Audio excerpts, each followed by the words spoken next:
Buenas, buenas. Estamos en este cafecito de Employee Experience, el café abierto de Employee Experience, esta vez con Costa Rica, con Steven Morales. Ahora te presento, Steven, pero lo que me encanta de Costa Rica es que cuando se despiden dicen pura vida, lo cual me atraviesa y me parece precioso. Pero cuando inician el saludo, ¿también dicen pura vida o es solamente al cierre? No, usamos pura vida para como 30 cosas distintas. Me encanta, me encanta.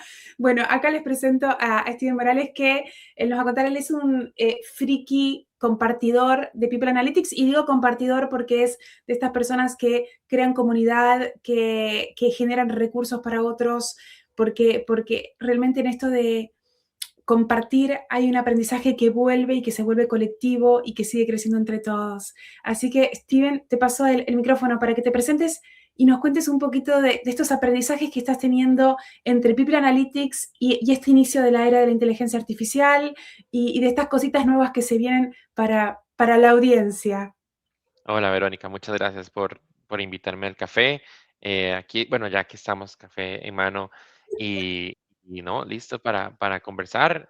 Como vos decís, bueno, estoy en Morales de Costa Rica y tengo 10 años de estar trabajando en recursos humanos, los últimos 5 especializado en la parte de analítica de personas, trabajado en empresas como Pfizer y BIM, ahora recientemente, y pues nada, feliz de conversar. Muchas gracias.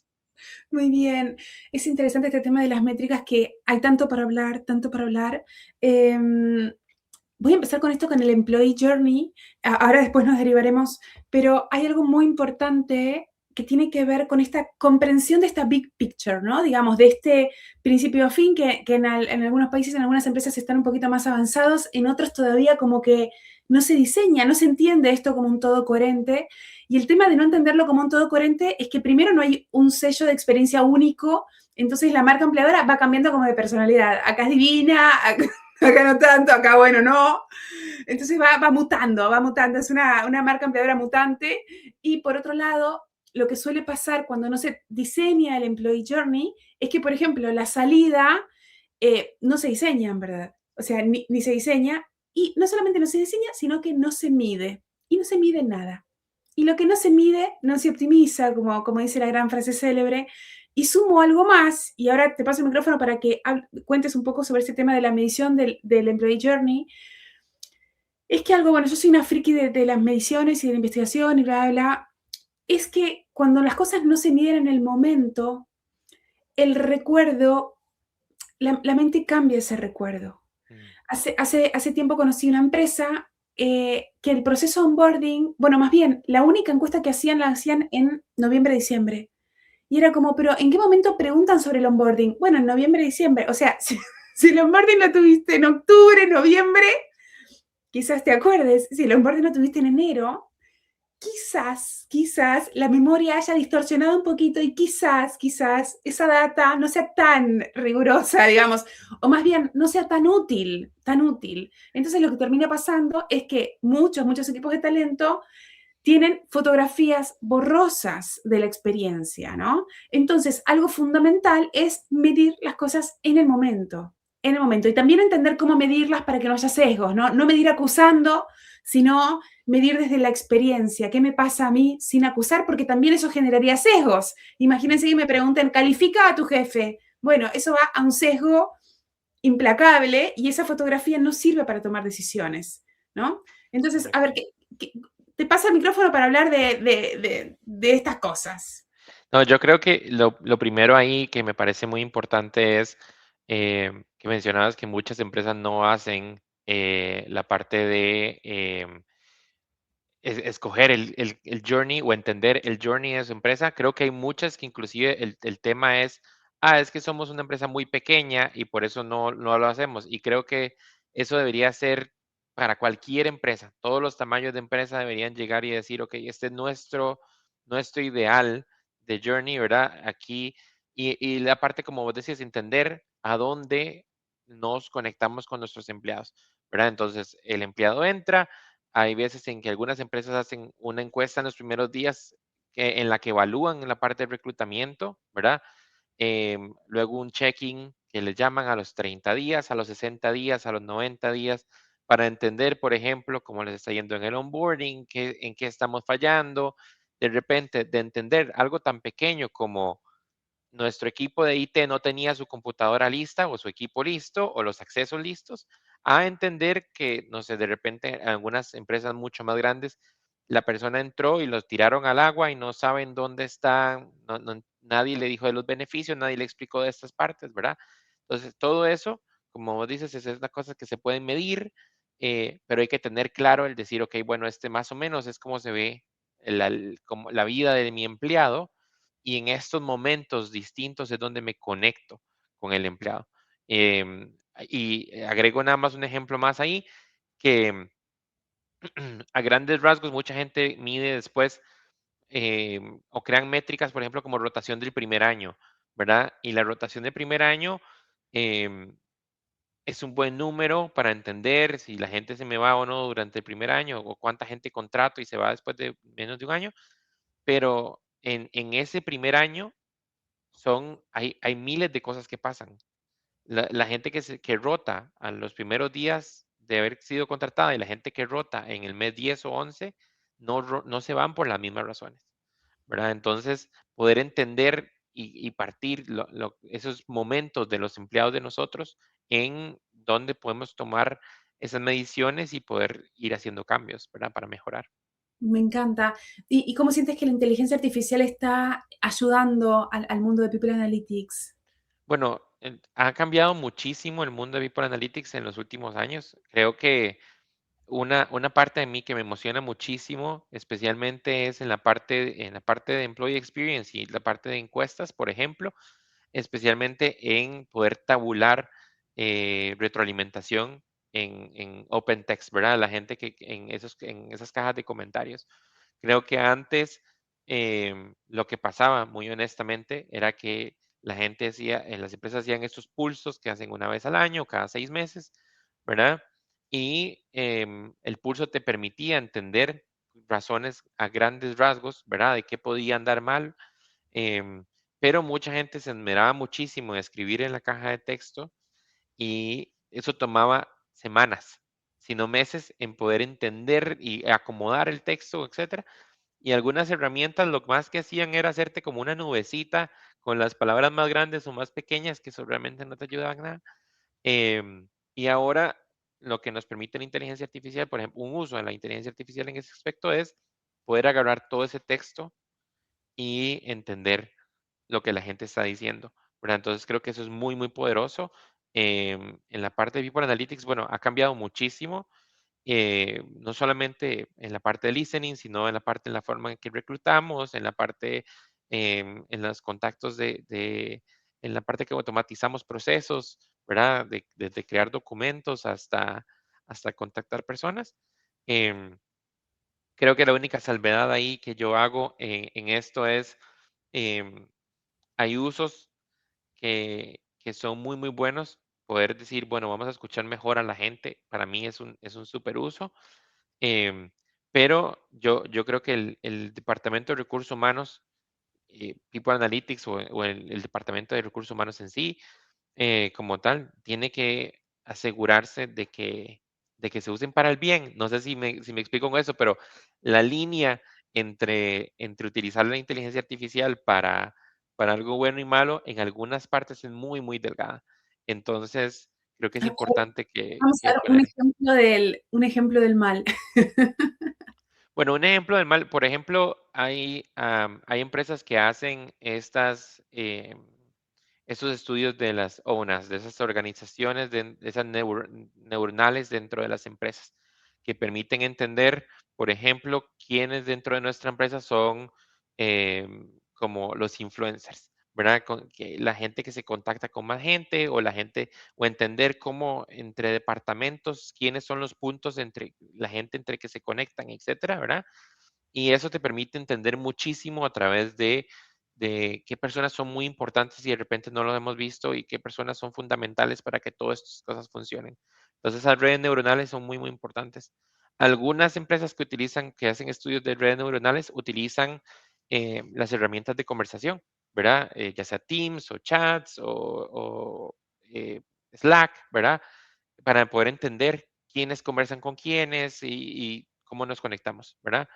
Em, Eso todo está perfecto, pero está muy, muy cerca de leer las conversaciones de los empleados sin que ellos hayan dado eso, permiso. Y leer las conversaciones de los empleados es un gris terrible, de, ¿verdad? De una cuestión hasta moral, creo yo, de que alguien diga es que yo puedo prevenir que alguien se va a ir porque está escribiéndole a alguien más que ya está harto de la empresa o que se quiere ir.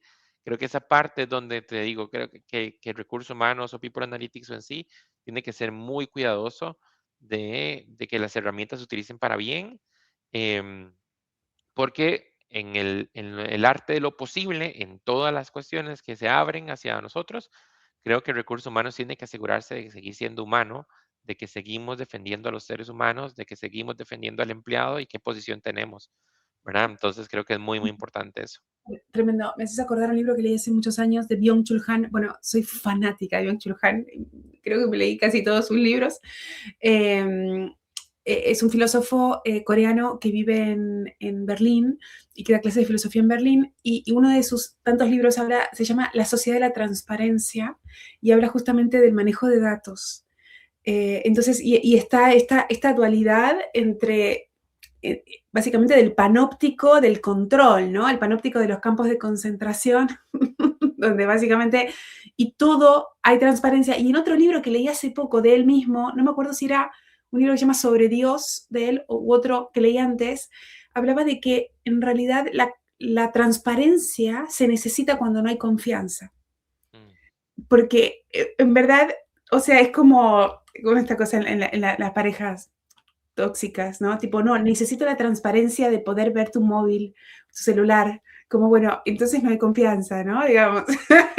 Entonces, como la delgada línea, digamos, entre la transparencia y la confianza.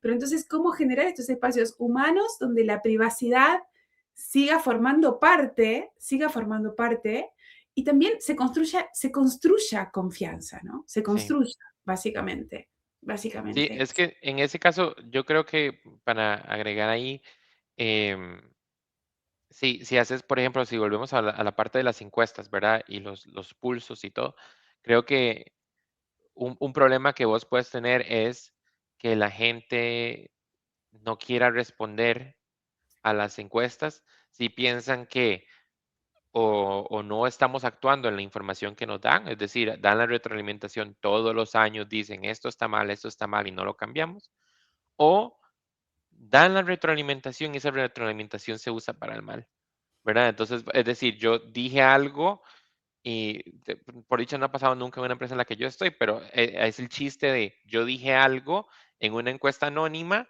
y mi jefe andaba enojado conmigo la semana siguiente, ¿verdad? Que ese es el tipo de cosas en las que yo siento que al final esa confianza que tienes que construir con los empleados es de decir, yo respeto lo que me estás, la información que me estás dando, voy a actuar en esto, pero me aseguro de que existan ciertas reglas o ciertas limitaciones sobre qué uso le doy a esta información, ¿verdad? Y creo que ahora, por eso es tan importante la conversación acerca de cómo manejamos los datos, de dónde se guardan, de quién tiene acceso a verlos, de todo, porque especialmente en recursos humanos es datos de humanos, de personas, entonces hay que tener mucho cuidado con eso. Me encanta. Digo estas tres cosas nada más, porque esto es casi para otro café, pero hay un tema en el mundo de la investigación que distingue tanto al mundo de Customer Experience con el mundo de Customer User Experience con el mundo de Employee Experience. ¿Por qué? Porque en Customer Experience uno puede hacer una encuesta donde, bueno, matemos todos a la hamburguesería. Bueno, esa hamburguesa es un desastre, no sé qué, ¿no? Entonces todos señalando y matando a la hamburguesa. Y está todo bien, es una hamburguesa, qué sé yo, no sé. Pero cuando hablamos de people, cuando hablamos de humanos, cuando hablamos de equipos, cuando hablamos de personas a cargo de equipos, algo súper importante desde la ética del mismo equipo de recursos humanos es no abrir la posibilidad de que nadie acuse a nadie, Ujú, porque somos todas personas. Y eso viene del diseño de las encuestas, ¿no? Porque también uno puede decir, no, bueno, o sea, es que necesitamos la valoración del equipo. No, realmente, quiero decir, la valoración del líder no hace falta, porque si a mí me preguntan si un líder tiene 10 personas, pero en lugar de hacer la investigación acusativa, uno hiciera la investigación de experiencia, donde es cuán motivado te sientes. Bueno, a ver, si hay un líder y hay 10 personas desmotivadas, evidentemente hay que trabajar con el líder. Pero una cosa es decir, yo me siento desmotivada y otra cosa es decir, él me desmotiva. Pongamos todos en el banquillo del acusado al líder, ¿no? Ujú. Entonces, fundamental repensar la forma de hacer investigación para que no sea acusativa y para que sea desde la experiencia, cómo yo me siento, porque incluso ahí van a bajar los sesgos, porque si a mí me piden que señale y que acuse, en realidad yo, bueno, a ver, por un lado yo personalmente no acusaría a nadie, simplemente si tengo un problema con alguien voy y me voy a tomar un café con esa persona y se lo digo de una, pero si a una persona le piden que acuse, no va a acusar por miedo a las represalias. O sea, como hay 800 sesgos que se pueden dar y esta es la causante de por qué las encuestas de People terminan siendo encuestas maquilladas. O sea, sin querer maquilladas, o más bien sin querer, por falta de técnicas del equipo de People, porque todavía no se dan cuenta de estas cosas en muchos casos, ¿no? Así que bueno, Sí, creo bienvenido. que en eso, perdón, ahí que te tiré ahí, pero creo que en esa parte es muy importante medir, em, como dices vos, sin el sesgo y entender exactamente qué es lo que queremos evaluar, y nunca es a la persona directamente como persona. Nunca es si Steven es un tipazo o no es un tipazo, ¿verdad? En el caso de mi manager, es mi manager me ayuda a avanzar en mi carrera, me da las herramientas que necesito para trabajar, mi manager, eh, no sé, ¿verdad? Ese tipo de cosas que son impersonales, que no tienen nada que ver con él, si es un tipazo o no es un tipazo, ¿verdad? Porque luego la otra parte es, ese es el tipo de feedback que nos puede ayudar a nosotros a mejorar y a Total. darle herramientas al manager. Si el manager realmente lo que le hace falta es darle más herramientas a sus empleados para crecer o tener mejores conversaciones sobre desarrollo, entonces podemos hablar con ese manager y decir, ok, mira, estas son algunas herramientas que te puedo dar para que lees a tu equipo. Pero no estamos evaluando si es un tipazo o no. Y sí pasa en algunas encuestas que sin esos tecnicismos o sin esas revisiones pueden caer en esos sesgos de que al final te des cuenta que el resultado no te sirva para nada y que sea una cuestión súper personal. Tremendo, y que sea contraproducente, porque la persona que completa la encuesta acusando, eso salta en algún momento y va a ser contraproducente para la persona. Y el líder también se va a sentir mal, porque se va a sentir acusado, y eso tampoco al líder le va a dar ganas de seguir creciendo. Entonces, en realidad no sirve, o sea, termina siendo contraproducente por todos lados. Entonces, qué importante es hacer todo lo que sean mediciones con absoluta conciencia humana. Como esto es delicadísimo, porque es people analytics. O sea, es un tema hermosamente y preciosamente delicado que hay que tratar con toda esa delicadeza y con toda esa ética que se necesita. Sí, definitivamente. Sí, bueno, Steven, muchas gracias. Al margen, Steven está por abrir una plataforma muy, muy interesante para sharing y para caring. Así que después, si tienes ganas, te invito a otro cafecito y presentas tu plataforma, si tienes ganas, para seguir sumando gente de Ibero Latinoamérica. No, no, claro, definitivamente te agradezco mucho. Sí, la idea es una plataforma que sirva como un repositorio para gente que está haciendo People Analytics. Al final del día, a mí es que me encanta tener esas conversaciones acerca de People Analytics en general, pero a veces una profesión un poco solitaria. Y si estás empezando, no sabes a quién sigo, qué libros puedo leer, dónde hay comunidades, dónde hay podcasts que pueda escuchar, etcétera. Entonces, crear un poco un repositorio de eso y también vamos a trabajar con un pulso, una encuesta para entender más o menos dónde estamos en Latinoamérica y qué podemos hacer para avanzar. Excelente, Steven. Bueno, te agradezco muchísimo, muchísimo. Te mando un abrazo. Ay, perdón, al margen, si quieres pasarles tu canal de YouTube, que se llama, para que la gente te siga. Sí, After Office es donde he estado haciendo entrevistas este año a gente trabajando en People Analytics. Entonces pueden buscarme en LinkedIn como Steven Morales, ahí están los links y normalmente estoy compartiendo tanto artículos como las entrevistas, y todo está por ahí también. Muchas Súper, gracias. súper. Gracias a ti y bueno, y gracias a toda la comunidad de profesionales de People que estamos entre todos creciendo para hacer un mundo más humano también desde People, también desde People. Muchas gracias por la invitación, Verónica. Pura Gracias a vida. ti. Pura vida, amo, pura vida, pura vida.